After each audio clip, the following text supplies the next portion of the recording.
guess he ran his mouth. Immediately, okay. Nikola Jokic immediately ejected for arguing a no call, and even the Bulls announcers, Adam Amin and Stacey King, are in disbelief. Yeah. The people did not come to see the officials. They came to see Jokic. I'm so tired of refs. Serbian Heritage Night in Chicago. I'm so tired of the egos of these refs. Here's the first thing we need to do with all these refs. NFL, NBA, across the board. Stop putting them on camera. That's the number one thing. No more FaceTime for refs. Period. I want all of these announcements that these refs do in the NFL out on the field. Don't put them on camera. And now they've got NBA calls. And yes, they've got NBA refs sitting here and they walk up to a camera now and they get to do their own big announcement for the whole arena. Stop it. None of it. No more of it. Don't put them on camera. That's half the problem. These guys all want to just be seen on social media and on TV, and I'm tired of it. And it is what it is. It becomes a ref show like that. They get their feelings hurt because Nikola Jokic didn't like it, so I'm going to throw him out of the game. It's the worst. Is he going to dribble it out and take the turnover, or is he going to shoot? Don't do it. He's going to get rid of it. There we go. You're lucky. Wow. He doesn't want the turnover. No, don't do it, Lucas. It's back to Lucas once again. Oh. No. They took the foul. Oh, no. Floater. Oh, he missed it. Oh, my God. You got saved by the missed. He wanted to kill me so bad. Oh. What's the whistle? If he's going to the free throw line, I will lose it. He missed a little bunny from Why inside would he the even free try throw to line. shoot that? Good for you, though. Damn, you had so many chances for that to die. Oh, God. And it stays alive. The luck is back in my favor. Who do you like the best in the Big 12? Like if you're looking at futures or just a team that you trust moving forward the rest of the way? It's actually Houston. I know that's maybe a heresy to say with Bill Self on the sideline at Kansas, as good as they've been year after year after year in that league. But Houston, I mean, they've been a kind of a metronome of their own. And I know it's been in the American and people kind of dig into the competition level of that league, but the team just rocks. And they've got some things that make sure they have a very high floor every single night out. And that's they defend. They're everywhere. The way they challenge jumpers, you look at their defensive three-point percentage year after year after year, they've kind of become an outlier there, where they're a team that actually does dictate how well you shoot. And typically, statistically, that's something that's hard to control as a defense. But Houston, they do it because of the way they close out and the athletes that they recruit. And then offensively, they'll go through some kind of ugly stretches, but because they offensive rebound like crazy and they really get after the glass and got 3 or 4 guys going to it every single time, they'll get some second chance putbacks. They'll get kick out for open threes for guys that might not get as good shots in the flow of the half court offense, but off offensive rebounds, they'll find points there. So I actually like Houston. I know they've looking at the odds here at BetMGM, they tilted up into the favorite to win the Big 12. And I think I'm comfortable with that. Kansas has shown enough sort of flaws a little bit, especially in their half court offense, that I'm more comfortable with Houston at this stage in the year. What's wrong with USC? They lose to Long Beach State. And I guess the good thing is, what did you like about Bronny's return to action? Hey, Bronny can do some things that they need. They're not a great perimeter defensive team, and he really gets after it. And then I feel like you think about son of a star and all this hype coming in. Oh, he's probably like a big-time scorer, me-first kind of guy, and he's not. Like he's going to slide into a role for them. He's comfortable just knocking down open shots when they're there and being a terrific on-ball defender. And the team really lacked guard depth before he got healthy. They kind of had Collier and Ellis and not a whole lot else in terms of ball handling and creation.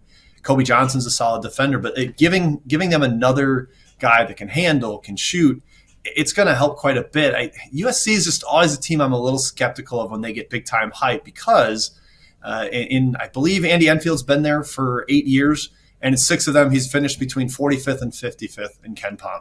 He's just consistent. We call it the Enfield zone at three-man weave. The only time he's finished above that, he had Evan Mobley, and obviously Evan Mobley's a star. And we thought maybe Collier, being a potential number 1 pick in the NBA draft, would be a guy that vaults them above the Enfield zone, but they're starting to drift back towards it. And I kind of think that's just what they are. A team's going to be like a 7 through 10 seed in the NCAA tournament with a lot of talent, but really inconsistent from night to night. We spent a lot of time talking about the Eastern Conference, but we have not talked about our Magic yet. with you. Yes, Which sir. there are some people here with some magic They're futures. trying to get me to cash out. I will not cash out. Don't Division winner. do it. We loved this team last year. Knew they were probably a year away, but they're sitting at 16-7 right now, tied with the Bucks.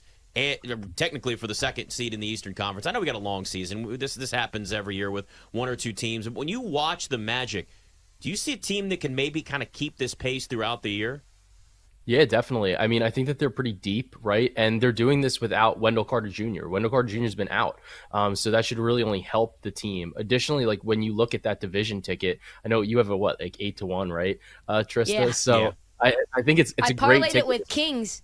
Kings 8-1, so it was 70-1. She has to do a parlay. She just has to do it. I would say now it's just degenerate, but I do like the Magic though. I think it's a great spot, and they have so many different players that can kind of continue to fill in for each other, and like I think they have positional depth. So if one guy goes out, it's not like the end of the world for this team, just because they have so many other players that can kind of filter in. I think they're pretty well coached, and when you look at the division, Miami's dealing with the Bam Adebayo injury. We're not really sure how bad that's going to be. And then also Miami just is like, do they care about the regular season? We have this conversation, I feel like, every year.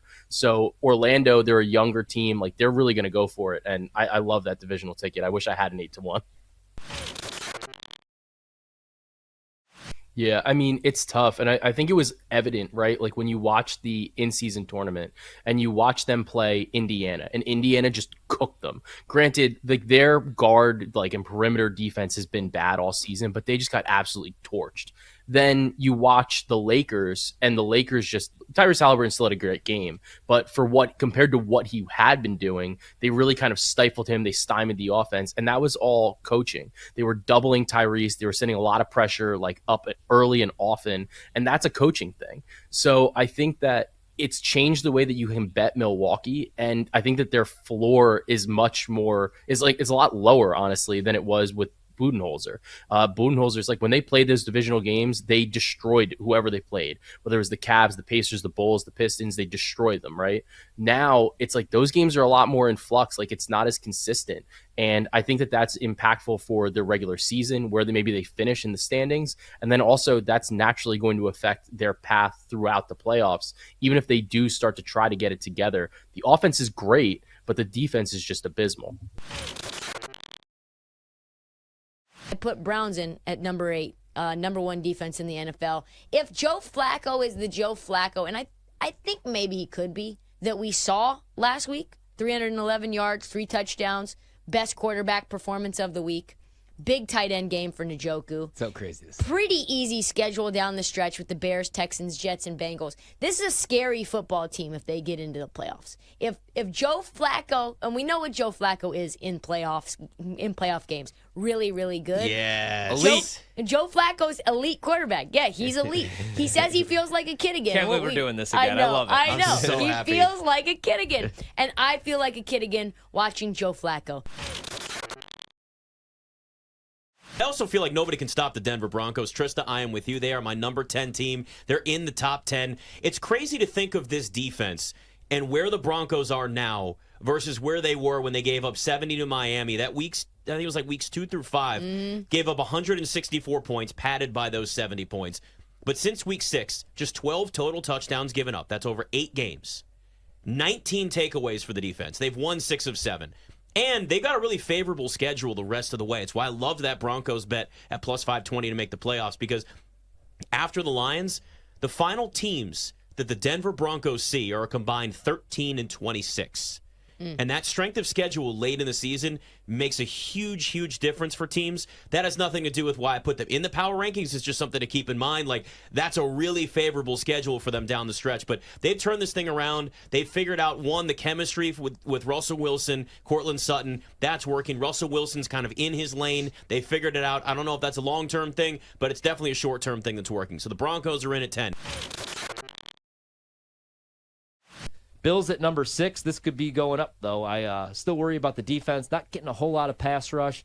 Von Miller, not the same player. You lose Matt Milano and Trey White. Same stuff we've really been talking about. The injuries suck for them. But offensively, since they fired Ken Dorsey, averaging 32 points per game. They got some big games coming up. I like Josh Allen still. I know that he throws some bad interceptions every week. But, I mean, you see what he could do with his legs. I know we didn't go over the rushing yards prop, unfortunately, for us, but it takes like 3-4 guys to bring him down. They got to get Diggs going again.